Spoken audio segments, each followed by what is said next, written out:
राष्ट्रवादी काँग्रेस पक्षाची युती आहे. काही ठिकाणी भाजप, शिवसेना, राष्ट्रवादी काँग्रेस पक्ष अशी युती आहे. वेगवेगळ्या ठिकाणी वेगवेगळी राजकीय परिस्थिती आहे याची जाणीव महायुतीच्या सर्वात वरिष्ठ नेत्याला त्या ठिकाणी आहे. दीर्घकाळाच्या नंतर झालेल्या निवडणुका असल्यामुळे प्रत्येक राजकीय पक्षाकडे इच्छुक उमेदवारांची संख्या मोठ्या प्रमाणावरती आहे. स्वाभाविकपणाने ज्या वेळेला आपण युती करत असतो त्यावेळेला जागा वाटप करत असताना काही जागा मित्र पक्षांना त्या ठिकाणी सोडाव्या लागत असतात आणि त्याच्यामुळेच कदाचित काही ठिकाणी युती न होण्याचं कारण ते असू शकतं. परंतु शेवटी महायुतीला राज्यामध्ये प्रचंड प्रमाणावरती यश मिळेल असं मला विश्वास वाटतो. पुण्यामध्ये गजा मारणेच्या पत्नीला जयश्री मारणे यांना राष्ट्रवादी काँग्रेसकडनं उमेदवारी देण्यात आली आहे. एबी फॉर्म देण्यात आलेला आहे. त्यावर आता टीका होते. राष्ट्रवादी काँग्रेस पक्षाला ज्यावेळेस तुम्ही उमेदवार देताय त्यावेळेस तुम्ही उमेदवाराची पार्श्वभूमी चेक करत नाही का? मुंबईमध्ये 3 हाफ मर्डर असणाऱ्या सजू मलिकला उमेदवारी देतायत, पुण्यामध्ये गजा मारणे यांच्या पत्नीला देतायत. त्या उमेदवारीसाठी मुलाखतीसाठी आल्या होत्या. असं असताना देखील आज उमेदवारी देण्यात आलेली आहे. एकतर पुण्याची यादी रात्री पहाटे त्या ठिकाणी दादांच्याकडनं फायनल होत होती. सकाळपासून सुद्धा दादा बारामती असलेलं बसून त्या ठिकाणी या संदर्भामध्ये निर्णय घेत आहेत. पुण्याच्या उमेदवाराच्या बाबतीमध्ये माझ्याकडे आता या ठिकाणी माहिती नाही. एक अधिकृत लिस्ट जशी आम्ही मुंबईला प्रसिद्ध केली तसं पुण्यामध्ये एबी फॉर्म अधिकृत लिस्ट त्या ठिकाणी आहे. योग्य वेळेला पक्षाच्या माध्यमातून त्या ठिकाणी प्रसिद्ध केली जाईल. मुंबईचा जो मुद्दा आपण या ठिकाणी मांडतात, मी सुद्धा ती बाब तपासून घेईन. कारण मी परवा या ठिकाणी नव्हतो. काल मी आल्याच्या नंतर आम्ही इतर उमेदवारांच्या बाबतीमध्ये पूर्णपणाची चर्चा करून इतर ठिकाणी जे काही डावलले गेलेले उमेदवार आहेत ज्यांनी पक्षासोबत येण्याचा निर्णय त्या ठिकाणी घेतलाय त्यांची कर्तव्यकारी त्यांचं काम त्या वार्डामध्ये मोठ्या प्रमाणावरती आहे. अशांना राष्ट्रवादी काँग्रेस पक्षाने उमेदवारी दिली. सर, काल पक्ष कार्यालयामध्ये मोठ्या प्रमाणात इच्छुकांची गर्दी होती, परंतु ऐन वेळेस संपूर्ण उमेदवारी लिस्टमध्ये काटछाट करण्यात आलेली आहे. जवळपास 70 ते 75 जागा तुमचा पक्ष राष्ट्रवादी काँग्रेस पक्ष मुंबईत लढतोय. हा निर्णय काय घेण्यात आला? कारण की इच्छुक उमेदवारांची संख्या खूप मोठ्या प्रमाणात तुमच्या पक्षाकडे होती. खरं, इच्छुक उमेदवारांची संख्या पक्षाकडे जवळपास 110 वाट लढवण्या इतपत नक्की त्या ठिकाणी होती. परंतु काल मी आमचे राष्ट्रीय कार्याध्यक्ष आदरणीय प्रफुल्लभाई, मुंबईतील माझे सर्व सहकारी आम्ही एकत्रितपणे बसलो होतो. मुंबईमधील पक्षाच्या एकंदरीत संघटना याच्याबद्दलची वास्तवतेचं भान असणारे आम्ही आहोत. कार्यकर्ते स्वाभाविकपणाने उमेदवारी मागू शकतात, परंतु या सगळ्या परिस्थितीमध्ये मुंबईसारख्या महानगरपालिकेमध्ये एक एक प्रभागाच्या मतदारांची संख्या मोठी आहे. अशा वेळेला त्या ठिकाणी नेमकी राजकीय परिस्थिती काय त्याचा आम्ही आमच्या पार्लमेंटरी बोर्डामध्ये चर्चा केली आणि त्याच्यातून तो निर्णय त्या ठिकाणी घेतलेला. परंतु ज्यावेळेस तुमची पहिली 37 उमेदवारांची लिस्ट जाहीर झाली त्याच्यामध्ये जवळपास 9 ते 10 उमेदवार जे आहेत ते मुस्लिम धर्मीय संपूर्ण उमेदवार पाहायला मिळालेले होते. एकंदरीतच ज्या ज्या ठिकाणी इच्छुक उमेदवार देखील पक्षाकडे येत होते ते सगळ्या मोठ्या प्रमाणात मुस्लिम बहुल कॅन्डिडेट्स होते आणि त्यामुळे कुठेतरी पक्षावरती एक वेगळ्या प्रकारची टीका सुद्धा होत होती की मुस्लिम एकाच समुदायाला जास्त प्रमाणात तिकीट दिली जात असेल ती टीका होती. एक असेल की आपण ही जे काही विचारत मला हे दुर्दैवी आहे. मुंबई बहुभाषिक शहर आहे, बहुधर्मीय शहर आहे. आपण वेगवेगळ्या राजकीय प्रमुख राजकीय पक्षांची जर काही यादी पाहिली तर त्याच्यामध्ये सुद्धा सर्व समाजाचा सर्व धर्मियांचा समावेश त्या ठिकाणी. मुंबईमध्ये आज ख्रिश्चन धर्मीय मोठ्या प्रमाणावरती आहे. आंबेडकरी चळवळीची शतवर्षाला वर्ग मोठ्या प्रमाणावरती आहे. काही जागा राखीव असतात म्हणून मी म्हटलं की हिंदी भाषिक आहेत, उत्तर भारतीय आहेत. अशा वेळेला त्यांची निवड करणं काही अयोग्य आहे असं म्हणणं डॉक्टर बाबासाहेब आंबेडकर दिलेल्या संविधानाच्या बद्दलच्या मूलभूत विचाराबद्दल शंका घेण्यासारखं त्या ठिकाणी होईल. राष्ट्रवादी काँग्रेस पक्षाचं काही ताकद असलेला एक विभाग आहे आणि त्याच्यामध्ये आज त्या ठिकाणी विधिमंडळामध्ये आमचं प्रतिनिधित्व होतं. स्वाभाविकपणे त्या ठिकाणी जागा, कारण एका विधानसभा मतदारसंघामध्ये 6 ते 7 नगरसेवक निर्वाचित होत असतात. आपण हेही पाहतो राज्यामध्ये आणि देशभरामध्ये काही लोकसभा मतदारसंघ हे विशिष्ट बहुल मतदारसंघ आहेत. संबंध देशभरामध्ये.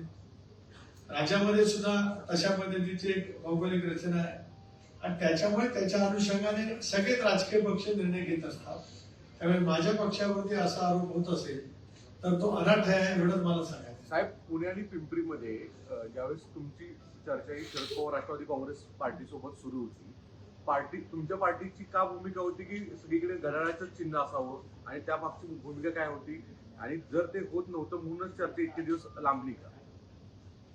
एक असं आहे की अशी आमची अधिकृत भूमिका होती असं कोण बोललं कधी? नाही, ही पुण्यात स्थानिक खूप चर्चा सुरू होती. एक असं आहे, स्थानिक पातळीवरचा एखादा कार्यकर्ता जर काय बोलला असेल, पक्षाचा पदाधिकारी बोलला असेल तर ती पक्षाची भूमिका होती असं मानणं चुकीचं ठरतं. पक्षाची भूमिका कोण म्हणतं अधिकृत? प्रदेशाध्यक्ष, राष्ट्रीय अध्यक्ष, पक्षाचे अधिकृत प्रवक्ते ज्यांना पक्षाच्या वतीने बोलण्याचा अधिकार दिला ते पदाधिकारी आपली भूमिका मांडू शकतात, पण ती त्यांच्या परापुरती सीमित राहते. पक्ष म्हणून ती भूमिका नव्हती. राष्ट्रवादी काँग्रेस पक्षाने तशी भूमिका कधी घेतलेली नव्हती. एक खरं आहे की ज्यावेळेला निवडणूक होत असते ती निवडणूक जिंकण्यासाठी वेगवेगळ्या पद्धतीचं आपण राजकीय विचार त्या ठिकाणी करत असतो. तो विचार एखाद्या कार्यकर्त्याने मांडला, पण याचा अर्थ त्यांनी काहीतरी अयोग्य केलं असं काय मी मानत नाही, कारण ती पक्षाची अधिकृत भूमिका नव्हती. पक्षाची अधिकृत भूमिका पुणे शहरामध्ये, पिंपरी चिंचवड शहरामध्ये सोबत घेऊन काम करावं. याचं कारण माननीय मुख्यमंत्री महोदयांनी सुरुवातीला सांगितलं जे राजकीय दृष्ट्या अत्यंत योग्य होतं. मुख्यमंत्री महोदयांनी राजकीय विश्लेषण करत असताना पुन्हा पिंपरी चिंचवड शहरामध्ये दोन प्रमुख राजकीय पक्ष आहेत, भारतीय जनता पक्ष आणि राष्ट्रवादी काँग्रेस पक्ष. हे दोन पक्ष युती म्हणून लढले तर विरोधकांना त्याचा फायदा होईल हे राजकीय विश्लेषण माननीय मुख्यमंत्री महोदयांनी मांडलं. त्यामुळे पुणे आणि पिंपरी चिंचवडमध्ये भारतीय जनता पक्ष आणि राष्ट्रवादी काँग्रेस पक्ष वेगवेगळे लढतील असं सांगितलं. मैत्रीपूर्ण लढतील, पण लढत होईल, ती विचाराची लढत होईल, शहराच्या दृष्टिकोनातून त्या ठिकाणी होईल आणि त्याच्यामुळे स्वाभाविकच वेगवेगळे पर्याय असतात, त्या पर्यायाचा मार्ग आम्ही स्वीकारतो. सर, महायुतीमध्ये राष्ट्रवादी काँग्रेस पक्षाला दुय्यम दर्जाची वागणूक दिली जाते का, हाच प्रश्न आहे. कारण की पनवेल महानगरपालिकेच्या निवडणुकीत अवघ्या फक्त तुमच्या पदरात 2 जागा पडल्या. एक तर ज्या वेळेला युती होत असते त्याला पाठीमागच्या झालेल्या निवडणुकीमधलं संख्याबळ हे धरूनच युतीची चर्चा होत असते. पनवेल महानगरपालिकेमध्ये राष्ट्रवादी काँग्रेस पक्षाचे 2017 मध्ये जेव्हा निवडणूक झाली, एकत्रित राष्ट्रवादी काँग्रेस पक्षाचे 2 नगरसेवक निवडून आले. त्यातील एक आम्हासोबत राहिला, दुसरे होते ते आदरणीय पवार साहेबांच्या राष्ट्रवादी काँग्रेस पक्षामध्ये गेले. आता सिटिंग आमच्याकडे एकच होतं, एकाचे 2 झाले. ही मित्र पक्षाच्या मध्ये वाटप होत असताना हे सूत्र ठरलं जात असतं. जसं आम्ही सूत्र नगरपालिकेच्या निवडणुकीमध्ये केलं, याचा अर्थ त्या पक्षाचं स्थान तिथं होतं की नव्हतं यापेक्षा सिटिंग जागाचा क्रायटेरिया ज्या वेळेला लागतो त्यावेळेला हे थोडस 2 पावलं पुढे मागे प्रत्येक राजकीय पक्षाला जावं करावं लागत असतं. तो त्याच्यातला भाग आहे. तर मुंबई महापालिकेत आपला प्रमुख प्रतिस्पर्धी पक्ष कोणता असेल? निवडणूक लढताना निवडणूक पद्धतीने होत असते. मुंबईमध्ये भारतीय जनता पक्ष शिवसेने एकत्रितपणाने लढत आहे. महायुती म्हणून महत्वाचा एक भाग त्या ठिकाणी आहे. राष्ट्रवादी काँग्रेस पक्षाने स्वतंत्रपणाचा लढण्याचा निर्णय त्या ठिकाणी घेतला.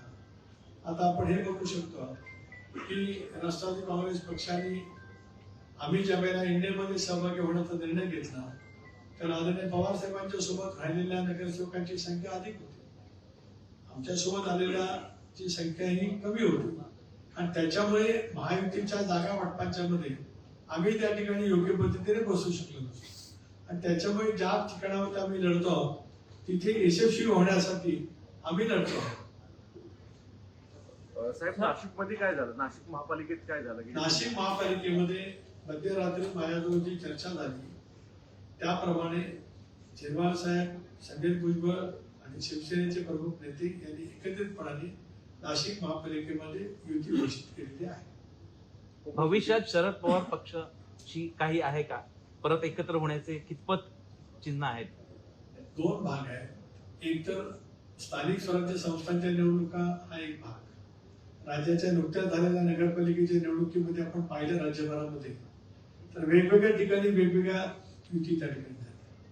जसं आता राष्ट्रवादी काँग्रेस पक्ष आणि आदरणीय पवार साहेबांच्या राष्ट्रवादी काँग्रेस पक्ष निवडणूक लढतोय, तसं ज्या पद्धतीने गेल्या 2 वर्षामध्ये उद्धवजींच्या पक्षावरती टीका झाली, त्या पक्षाशी जवळ सुद्धा शिवसेनेची युती राज्यात काही ठिकाणी झाली, वस्तुस्थिती नाकारता येत नाही. काही ठिकाणी काँग्रेसनी भाजपच्या जवळ सुद्धा युती केल्याचं चित्र दिसते नगरपालिकेला. स्थानिक स्वराज्य संस्थांच्या निवडणुका हा एक वेगळा भाग आहे. आता आपण विचारतात विलिनीकरण. एक भाग असा आहे की राष्ट्रवादी काँग्रेस पक्षाने आम्ही सामूहिकरित्या आदरणीय अजितदादा असतील, मी असेल, पृथ्वीबाई आहेत, भुजबळ साहेब आहेत, हसन मुश्रीफ आहेत, दिलीप वळसे पाटील आहेत, धनंजय मुंडे आहेत, आणि आम्ही सर्व जवळपास 43 आमदारांसह एनडीए मध्ये जोडण्याचा निर्णय घेतला. तो निर्णय महाराष्ट्राच्या जनतेने शिक्कामोर्तब केलं. 41 जागांच्यावरती आम्हाला यश मिळालं. एनडीए मधला आमचा जाण्याचा निर्णय हा काय, एनडीएच्या सोबत. उद्याही भविष्यामध्ये आम्ही एनडीएच्या सोबतच काम करणार. अशा वेळेला ती भूमिका योग्य असं मानून एखादी पावलं जर काही पुढे पडत असतील तर त्यावेळेला त्या गोष्टीचा विचार होईल. आज तरी तशी काही चर्चा नाही. सर, पुणे आणि पिंपरी चिंचवड मध्ये तुम्ही अजित पवार आणि दोन्ही राष्ट्रवादी एकत्रितरित्या निवडणूक लढताय, परंतु पुण्यामध्ये महाविकास आघाडी म्हणून काँग्रेस आणि ठाकरेंची शिवसेना आणि मनसे एकत्रित झाले, आणि त्याच्यानंतर मात्र सचिन अहिर जे ठाकरेंच्या बाजूने पुणे आणि पिंपरी चिंचवड महानगरपालिका निवडणूक बघतात, हे मात्र म्हणतात की अजित पवारांची राष्ट्रवादी ही भाजपची बी टीम म्हणून पुणे आणि पिंपरी चिंचवड मध्ये काम करते. जे सचिन अहिर एकेकाळी मुंबईमधून राष्ट्रवादीच्या चिन्हावर आमदार झाले. राष्ट्रवादी काँग्रेस पक्षाने त्यांना मंत्रिपद दिलं, गृहनिर्माण मंडळाचं अध्यक्षपद दिलं. शिवसेनेकडे गेल्यानंतर त्यांना ते बोलावं लागतं. मनातून बोलले का बोलण्यासाठी बोलले त्याचं त्यांना मिळतं. आता आम्ही बी टीम असतो तर आम्ही स्वतंत्रपणाने आमचा जो आयडिओलॉजी आहे, एक बघा एनडीए मधल्या आमच्या सहभागामध्ये शिवशाहू फुले आंबेडकरांचा सामाजिक समता आणि सेक्युलर विचार हे घेऊन आमचा एनडीए मधला सहभाग आम्ही अधोरेखित केला. त्याच्यामुळे सचिन अहिर जे बोलतात, एकंदरीत त्यांना जे नैराश्य आलेलं आहे समजा राज्यभरामध्ये आज जे काही पिछाट उद्धव बाळासाहेब ठाकरे पक्षाची होती, त्या नैराश्यापोटी सचिन अहिरांचं आलेलं बोल त्या ठिकाणी पाहायला मिळत आहे. कारण त्यांच्यावरती जिथे जबाबदारी दिली पिंपरी चिंचवड आणि पुण्याची, तिथे कामगिरी अतिशय नगण्य होणार असल्यामुळे आतापासून आधार शोधत आहेत. धन्यवाद. सर हिंदी में सवाल पूछते हैं। सर, पहला सवाल यह होगा कि आप लोगों के ऊपर 2 आरोप लग रहे हैं। एक, मुस्लिम कैंडिडेट्स को सबसे ज्यादा सीट दी गई, एक बात तो है, उसमें भी परिवारवाद का आरोप कि एक ही परिवार के चुनिंदा लोगों को सबसे ज्यादा सीट दी गई। तो इस आरोप को आप किस प्रकार से देखते हैं? देखिए, हमारे देश की विचारधारा, देश की पूरी आप देखेंगे तो पूरे देश में बहुधर्मीय लोग रहते हैं।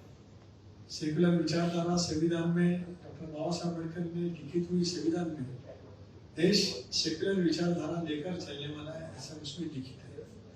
आप बोल रहे हैं कि परिवारवाद, मलिक परिवार के 3 सदस्य कई बार मुंबई महापालिका में चुन के आए, तो ये तो मैं इनकार करता हूँ इसके बारे में। दूसरी चीज ऐसी है कि पूरे मुंबई शहर में अलग अलग विभिन्न जो कुछ पॉलिटिकल पार्टीज है, वहां भी आप माइनॉरिटी के कैंडिडेट देख सकते हैं। कई जगह हमारे क्रिश्चियन बांधव भी वहां पे हैं।